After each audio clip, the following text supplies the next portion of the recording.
tal? Bienvenidos a esta emisión de The Dailies y hoy vamos a hablar de uno de esos temas de numeritos que de repente es lo que se puede discutir más cómodamente en este programa. Y específicamente vamos a hablar de números de taquilla. Saben que antes teníamos un programa que era el Movie Draft, donde teníamos un concurso y se daba una revisión más cercana precisamente a los números de la taquilla mundial. Y de repente pues incluían películas obviamente mexicanas, que no lo volvemos a hacer. Ahí reclamen a Edgar Apanco, saludos Edgar, que sé que no va a ver esto, pero bueno, que él era el que insistía que incluyéramos ese tipo de cine, pero bueno, y también de vez en cuando incluíamos películas chinas, y precisamente por eso es algo de los números que quiero estar revisando. ¿Por qué? Porque de repente surge incluso en foros de lugares menos frecuentados por el público tradicional como Reddit, por decir algo, surge una pregunta que tiene que ver con que si son los números de la taquilla china muy confiables, ¿no? Y precisamente aquí se arma una discusión. Después, básicamente el punto en el cual la persona que hacía esta pregunta es ¿cómo es posible que hagan tanto dinero?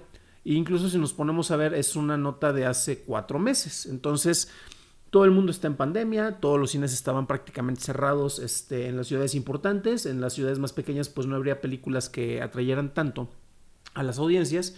Déjenme ver si hay datos de Canacine, que ya honestamente de repente no lo checo porque se tardaba mucho en actualizar. Sí, ya tenemos datos para comparar concretamente la taquilla nacional, internacional y la china. Entonces, bueno, era una pregunta y creo que es un dato muy interesante, sobre todo por el hermetismo que en muchos temas se maneja en China. Entonces sabemos que la información no fluye tan libremente, pero concretamente en Estados Unidos ya estamos pasando un punto que es preocupante. Si no me creen, busquen el programa de Dan Murrell, en el cual él habla acerca de cómo ya se está volviendo tradición o una usanza el hecho de que distintas compañías distribuidoras o estudios de cine pues ya no sueltan números. Ojo, porque no tienen la obligación de liberar los números que generaron de taquilla semana tras semana. Era como una especie de acuerdo entre caballeros, pero pues sabemos que eso de la caballerosidad ya no existe prácticamente.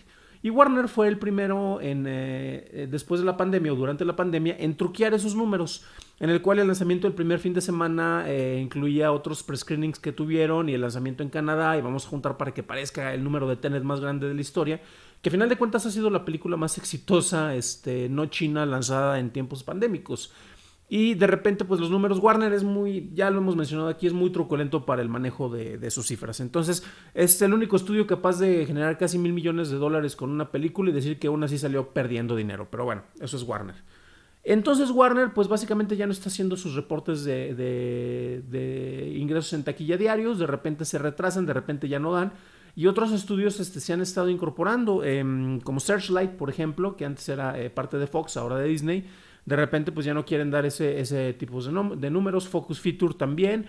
Entonces pues eso cada vez se está volviendo más difícil de revisar, sobre todo para las personas que hacen revisión de los números de taquilla. Pero bueno, entonces el número de la taquilla no es tan transparente y no es nada más que sea China. O sea, también aquí tenemos ya la cuestión de que en Estados Unidos van para allá.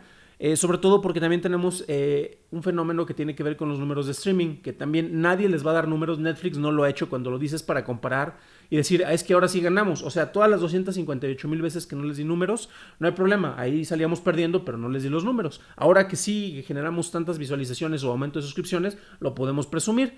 Y de manera similar, por ejemplo, ya lo hemos platicado, Disney Plus, su estreno más exitoso fue Hamilton. Y según Warner, con el lanzamiento de HBO Max, Wonder Woman ha sido lo que arrasó, lo que rompió madres en todos lados, precisamente con la taquilla. Pero bueno, con la taquilla hogareña, porque aunque también estuvo en Day and Date, liberado al mismo tiempo tanto en salas de cine como en servicio de streaming, pues recordemos que eso solo funcionaba en Estados Unidos y de manera selecta en Reino Unido, si me falla la memoria, porque ni siquiera en Canadá. Pero bueno, ya. Vámonos a los números de taquilla, y solo para tener un comparativo. En México, 25 al 28 de febrero, que fue este fin de semana, la película más taquillera fue Tom y Jerry, generando 19.1 millones de pesos acumulados. Monster Hunter con 13.7 millones de pesos. Híjole, que eso agréguenle por lo menos un 0 y serían números más saludables. La leyenda de la viuda con 7.3, Amor en las montañas con 1, y si nos vamos más por abajo tenemos cosas como Los Croods 2, que le ha ido rete bien, con 73 millones acumulados, aunque el fin de semana no llegó a 1 millón. Wonder Woman con 94.9 millones de dólares acumulados, que sigue en el top. Terror en el aire, El día del fin del mundo con 73 muy respetables, 73 millones de visualizaciones. Atracción 2 y los intrusos, que son cifras menores, pero eso es lo que tenemos en México. Nuevamente, pandemia, los números a final de cuentas pues dejan mucho que desear. Pero si nos vamos a nivel mundial, curiosamente vemos que Tom y Jerry efectivamente sigue siendo, porque fue el lanzamiento, y ojo porque esa película también estaba disponible en Estados Unidos en HBO Max. Llegó a acumular 14 millones de dólares en Estados Unidos. Aquí es únicamente mercado local. Sigue por The Croods, que fue un trancazo. Esa cosa lleva, ¿cuánto lleva? Lleva 14 semanas en cartelera, lleva más de 3 meses. The Little Things, otro de Warner, Wonder Woman 1984, otro de Warner, The Marksman, The Open Road, The Judas and the Black Messiah de Warner, esa ahí la tengo y la quiero ver, pero bueno. Monster Hunter de Sony, Land de Focus Feature, que curiosamente es de los que ya no quieren dar tantos datos, Searchlight también, se tardan en dar esa información, y News of the World, que estuvo a la par en distintos servicios de streaming, ¿no? Entonces, ahí vemos algunas cuestiones, películas que siguen permaneciendo y siguen generando dinero en taquilla. Y también Tom y Jerry, que a final de cuentas platicaba con el Carpi, un cuate que está en Canadá, dice, pues esa película no es como para arriesgar tu vida, es una película familiar, película infantil, y reflejaba más una intención de salir de la casa y ver algo. Entonces, todos los chillones, todos los quejosos que dicen que ya con el streaming la gente no va a ir al cine, pues tenemos un incidente concretamente en Estados Unidos, que a pesar de que la gente pudiera tener, y que en teoría le sale más barato, sobre todo para una película familiar, tener el servicio de suscripción y verlo en casa, pues no lo hace. Entonces, a eso contradice en cierta medida las aseveraciones de que yo me encierro con streaming y videojuegos y adiós a la mierda a la humanidad. Entonces, pues a la mierda ellos más bien, porque pues siguen empecinados con eso, que efectivamente los números, nuevamente pandemia, no son los ideales. Pero bueno, vámonos a lo interesante que son los números en China. Y aquí tenemos 3 fuentes que son las que yo utilizo, pero antes de eso vámonos en este caso al Box Office Mojo, que desde que le cambiaron el formato a mí ya honestamente no me gusta, y solo para ver cuál fue la película más taquillera fue Hi Mom, los últimos 2 fines de semana. En el top 10, ¿cuánto estuvieron acumulando? 123 millones de dólares en el fin de semana, todas las películas que se estrenaron, no únicamente de Hi Mom. Antes de eso estuvo Detective Chinatown 3, Shockwave, Big Red Envelope y A Little Red Flower. Ahí vemos una cosa particular sobre el nacionalismo, los colores y eso en China, pero pues sabemos que es otro mercado y otro estilo. Ahora bien, ¿qué pasa si nos vamos a ver el fin de semana sobre los ingresos en taquilla? Hay 2 fuentes que yo reviso. Maoyan no tiene en teoría muy buena reputación, pero vendría siendo como el Box Office Mojo. Y yo prefiero los reportes de ENT Group, porque de repente, además de que están en inglés ya de fábrica, no tengo que usar traductor, llevan acumulados y vemos un fenómeno que nos ayuda a entender qué es lo que pasa concretamente con la taquilla china. Bueno, vámonos primero a ENT Group y tenemos el reporte del último fin de semana. Hi Mom hizo 4 millones, hizo una baba de perico. O sea, si nos íbamos a los números de México, teníamos que Tom y Jerry en su estreno hizo 19.1 millones de pesos, ojo, entonces es una cifra distinta. Pero si nos vamos acá, hizo nada más 4 millones en el día, pero en total ha hecho 700 millones, 760.47 millones. Lo cual es una cantidad muy respetable. Endgame, no confundir con Avengers, hizo 77. Detective Chinatown, que en los datos de la última fecha hizo nada más 1.69 millones por día. Hizo 673 millones, que es de las más taquilleras, y eso que apenas íbamos en febrero, ¿no? New God, Nesha Rebor, ahí la tenemos. Tom y Jerry hizo 13 millones de dólares, son números pues, bastante respetables, similares a lo que hizo en Estados Unidos, como ya vimos. Y aquí seguimos, ¿no? Tenemos distintas películas y aquí hay una cuestión. Por ejemplo, Wonder Woman sigue en el top 20 con 25 ¿qué? De 25 mil dólares, ya, está en miles, sí, efectivamente. Estoy viendo Soul, que le ha ido muy bien, curiosamente, hizo 57 millones, o sea, nada respetable, digo, nada despreciable. Pero aquí vemos una cuestión y es algo que yo no soy experto en taquilla, pero de repente en internet me gusta pretender que sea una o dos cosas al respecto. Y es que las dudas de las personas cuando dicen, es que cómo es posible que hagan tanto dinero.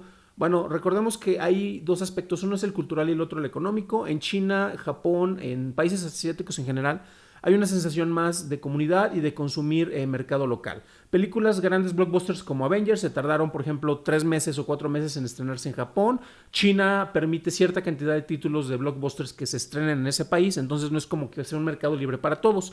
Y si se fijan, como estamos viendo ahorita, tan solo Hi Mom, Endgame, Detective Chinatown, el top 3, y yo creo que podríamos decir que sin problemas son 7, si no son 8 de las películas del top 10 que tenemos de este último fin de semana, son producciones chinas. Entonces, ¿qué hacen? Mucho impulso a esa industria. Ya había varios cineastas mexicanos echando espuma por la boca de es lo que debería hacer nuestro gobierno. Hagan buenas películas de entrada. O sea, la gente va a llegar a verlas en vez de que los obliguen. Sobre todo con opciones de streaming. Ahí tienen la cuestión. Si obligan al monopolio, la privatización de las salas de cine, como algunos chairos estaban mencionando, y solo se proyecta cine mexicano, los servicios de streaming van a tener más clientela y ustedes van a lograr matar los cines, porque honestamente la producción en general, y hay gente valiosísima trabajando en distintos sectores, desde el comercial hasta la producción, pues a final de cuentas la calidad no se compara. La calidad del cine mexicano en prácticamente el 90% de los casos se compara al cine independiente estadounidense o canadiense, si queremos ver en las mismas ligas. Entonces, ni de chiste están ofreciendo un producto que tenga tanto appeal. No están ofreciendo algo que atraiga a la gente y pues por lo mismo no van a generar tanto dinero. Pero bueno, ya los vi a mis amigos de los mártires del cine nacional, como yo les llamo, diciendo de que deberíamos hacer como China. Bueno, ok, bueno, pero ya tienen un sentido de comunidad y aquí en México somos muy tanto del cangrejismo, de no solo de que vamos para atrás, sino que si vemos que alguien está saliendo, pues lo jalamos para que se quede igual de jodido con nosotros. Entonces, pues ya los vi también diciendo, ya pasó con películas como la de Michel Franco, Nuevo Orden, todo mundo, todos en los gremios de producción y postproducción mentando madres de la película sin verla, solo por lo que leyeron de alguien que comentó sobre que dice que vio un tráiler, pero pues bueno, eso es México. En el mercado asiático ya han lidiado con distintas pandemias. O sea, recordemos que una de las que les pegó fuertísimo a Corea, Japón, China en particular, pues fue la gripe aviar. Entonces, ellos del principio se lo tomaron en serio, sí, medidas dictatoriales. Recordemos que Wuhan se cerró, que fueron 74 días, si no me falla la memoria, pero contuvieron la pandemia y ahorita están más avanzados que nosotros y ellos ya prácticamente están por todos lados, sí, con cubrebocas, con medidas de seguridad, pero ya pueden tener afluencias en las salas del cine hasta de un 70-75%, mientras que aquí en México no llegamos ni al 30%. ¿Por qué? Por comunidad, por el factor social, por el factor cultural. Por eso tienen un mercado más saludable para tener estrenos en salas de cine y apoyan mucho también el mercado local. Pero aquí viene una cuestión peculiar. Hay películas, probablemente la mayoría de los que vean esto, de los jovencitos, no se acordarán, pero usualmente una película duraba semanas o meses en cartelera. Titanic llegó a durar prácticamente un año con un relanzamiento y un gran blockbuster usualmente te aguanta 2 meses, tal vez hasta 3 meses en cartelera, con reducción de salas desde luego, pero al final de cuentas te dura mucho. ¿Qué es lo que ocurre con la taquilla china? Y eso me tocó verlo en los casos de la segunda mitad del año pasado con películas como The 800, que ya la vi, es una cosa impresionante, súper patriotera, pero qué buenos combates bélicos, esa cosa es para verse en cine, una de las grandes batallas de la Segunda Guerra Mundial, que es más del doble de buena, de 300, jajaja.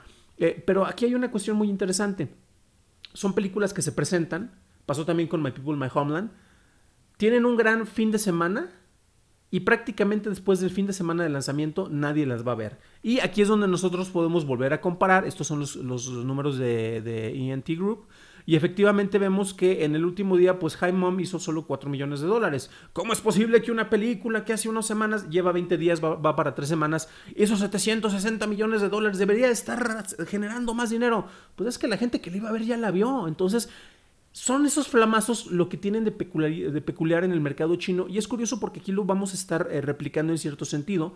Porque a final de cuentas también se da eso. Recordemos que está mucho la mentalidad de que si una película no hace buenos números en el fin de semana, le van quitando salas porque no es negocio tenerlas. Y particularmente en películas mexicanas que se te obligaba que si es ópera prima esté por lo menos 2 fines de semana, pues nadie las quiere ver, por más buenas que sean. O sea, Mano de Obra fue una de las mejores películas mexicanas, mucho mejor que Nuevo Orden, que se estrenó el año pasado. Y en la sala era yo la única persona que la quiso ver y probablemente ese día en ese complejo yo fui la única persona que fue a ver esa película, para que no digan que no veo cine mexicano, Los Mártires del Cine Nacional. Pero entonces es curioso porque pues esa película, pues ópera prima, igual le dan chance de 2 semanas, pero en horarios para que nadie la pueda ver. Y si tu película no genera interés y no tuvo buenos números en el primer fin de semana en China, se desaparece y se va. Entonces es curioso porque le dan todo el impulso prácticamente que está en todas las salas, todas las funciones. Voy a inventar de un complejo que tenga 20 salas, en 15 por lo menos va a estar High Mom en el fin de semana de lanzamiento y después se va a ir desapareciendo poco a poco. Entonces no es tampoco extraño. Si nosotros nos vamos a ver, por ejemplo, aquí lo tenemos, los números de Maoyan, que hagan de cuenta que es su box office mojo, y aquí tenemos nuevamente las películas. Me da risa, por ejemplo, de repente ver los títulos con los que los traducen, porque, a ver, tenemos Hi Mom o Hola Lee, Tenemos Atestado, Asesinar al no sé quién, en 3D IMAX, fíjense qué bonito pueden ver IMAX. Detective Chinatown, tenemos también Gato y Ratón, que es la de Tom y Jerry. Nueva Lista, Orden Samurai y Continente son las películas que tienen allá ahorita y tenemos los grandes estrenos que van a tener. Con los likes y todo, ¿no? En su plataforma para ver cuántas personas están interesadas en verlas. Y vemos que en su catálogo, pues todo es un catálogo chino. O sea, efectivamente sí hay películas que están bien esperando que se lancen. Acá ahí está con el chango con capas, se ve como que va a estar buena, pero... Y aparte Viaje al Oeste, Dios santo. Pero estamos viendo que son manejos de mercados muy distintos. Es algo similar a lo que me tocó ver a nivel personal en lugares como en Estambul, en Turquía, donde curiosamente tenían más películas de Nueva Zelanda y de la India. En Sudáfrica también ahí tienen muchísimo mercado indio, porque no es religioso, sino que son de la India. Entonces es interesante cómo se va permeando ese tipo de películas en esos lugares. Entonces, pues ahí lo tenemos. O sea, no es tanto que no se pueda confiar en los números de taquilla chinos, sino que tienen una dinámica muy distinta que curiosamente vamos a adoptar. Oye, pero es que en China no hay streaming. ¿Cómo carajos no? Hay un montón de servicios de streaming y allá, por ejemplo, se da mucho más el culto a la personalidad. Si aquí estaban creyendo, por ejemplo, TikTok allá no es importante, allá YouTube es más importante porque allá TikTok está baneado. Entonces, son de los distintos fenómenos políticos, sociales, económicos que van afectando en el desarrollo y en el manejo de las cifras y las ganancias, ¿no? Pero entonces, hay una justificación y ya vimos efectivamente cuál es. Allá tienes los lanzamientos, pegan fuertísimo, y las películas al mes prácticamente ya no están en cartelera. Pero también esto es algo que yo creo que se va a estar replicando conforme vayamos teniendo espacios más seguros para poder asistir a lugares masivos. Y sí, los amargados que se quedan en la sala de cine y que, pues yo me quedo aquí por razones de seguridad, que es perfectamente lógico y respetable, y de hecho eso es lo deseable, pero conforme la gente ya vaya pudiendo salir, pues lo que va a querer es estar afuera. O sea, prefiero pagar más por ver una película porque es una experiencia. Lo platicábamos en un Open Mic, ¿cuál fue la última película que tienes una experiencia bonita en comparación con cuándo fue el último momento memorable que tuviste viendo un streaming? Y el que tu gato se trepe sobre tu teclado no es nada memorable, lo hace todo el tiempo mientras estás en llamadas de Zoom, y aunque estés viendo una pantalla, pues la experiencia es muy distinta en una sala. Entonces vamos a ver eso en aumento. Hay una buena cantidad de películas que han estado guardadas, habemos personas que estamos ansiosos por ver la nueva de James Bond, por ver la nueva de Top Gun, o bueno, la secuela de Top Gun, por ver otra de Misión Imposible. Obviamente, si solo puedes tener un aforo de 30% en tu sala de cine por pandemia, pues las ganancias no son tan buenas y por eso estás esperando a que se vaya retrasando. En México además tenemos la peculiaridad de que Cinemex está en un cierre temporal y esperemos ver qué es lo que pasa. De entrada, cuando hay una película que llame la atención, y no va a ser mexicana, por ejemplo, Black Widow creo que sería la próxima que entra en esa categoría. Ahí es donde empezaremos a ver cómo se empieza a hacer esa reactivación. Pero desde luego recuerden, cuiden su salud, no salgan de manera innecesaria. Lo más importante, ahora sí que uno puede ver películas en otros medios, pero a final de cuentas el cine no está tan muerto como muchos les encanta estar alegando y decirlo de manera constante. Y pues, eso lo estamos viendo en China. Ojo, porque también, por lo mismo que yo mencionaba de la sensación de comunidad, pues vamos a tener fenómenos diferentes sobre la traslación de la experiencia cinematográfica, el streaming y el manejo pues ahora sí, del consumo de culturas populares. Pero eso tal vez nos daría para otro programa. Y con esto terminamos. Gracias a los que nos estuvieron apoyando, precisamente patreon.com/chorros y palomitas, así como las personas que se han suscrito en Twitch. Si vieron este programa, porque honestamente creo que nada más yo lo veo, dejen sus comentarios ahí en Twitch. En Patreon tienen los show notes con todas las ligas de lo que estuvimos viendo, que igual ustedes las pueden googlear, tampoco es tan complicado, pero sé que les da flojera, pero este show sí les damos la información completa. Y bueno, gracias a los que nos apoyan en Patreon, van a ver sus nombres a continuación.